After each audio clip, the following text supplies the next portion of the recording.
दरअसल सुशील मोदी ने बिहार की नीतीश सरकार पर गंभीर आरोप लगाया। उन्होंने ट्वीट किया कि नीतीश कुमार को बिहार में केंद्र सरकार के बड़े बड़े विकास के कार्य न तो दिखाई देते हैं और ना वे उसमें कोई सहयोग करने के लिए तत्परता दिखाते हैं।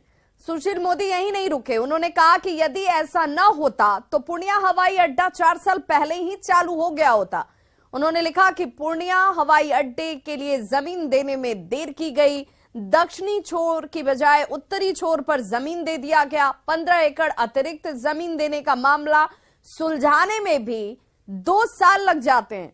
उन्होंने आरोप लगाया कि दरभंगा हवाई अड्डे के लिए जमीन देने में बिहार सरकार ने 2 साल देर की थी। बिहटा हवाई अड्डे के विस्तार के लिए अभी तक जमीन ही नहीं दी गई। उन्होंने उसके आगे लिखा कि दरभंगा में एम्स के लिए 150 एकड़, मोतिहारी में महात्मा गांधी केंद्रीय विश्वविद्यालय भवन के लिए 150 एकड़ और विक्रमशिला में प्रस्तावित केंद्रीय विश्वविद्यालय के लिए 200 एकड़ भूमि देने का मामला भी फाइलों में ही अटका हुआ है। उन्होंने कहा कि केंद्र सरकार ने पटना हवाई अड्डा विस्तार के लिए 1216 करोड़ रुपए दिए, इस पर काम अब भी जारी है।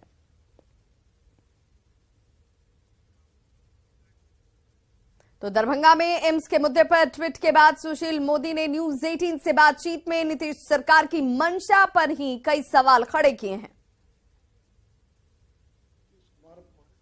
चाहते थे कि दरभंगा में एम्स बने, इसलिए कदम कदम पर बाधा रूढ़ा अटकाने का काम किया। पहले तो कहते रहे कि जो वर्तमान दरभंगा मेडिकल कॉलेज है उसी को उत्क्रमित कर एम्स बना दिया जाए।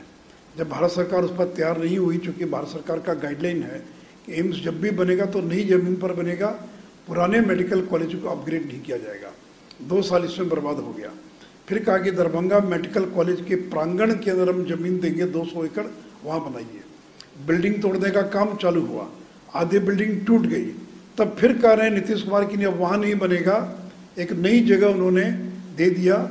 और वहाँ पर जब जांच दल गया स्वास्थ्य मंत्रालय का तो पाया कि 20 फीट गड्ढे में वो जमीन है, सालों भर पानी लगा रहता है और वहाँ पर कोई भवन बनेगा तो सुरक्षित नहीं रहेगा, चूँकि उसकी नींव पक्की नहीं हो सकती। इसलिए जो केंद्रीय टीम आई थी उसने उसको रिजेक्ट कर दिया और कहा कि आप नई जगह पर जमीन दीजिए।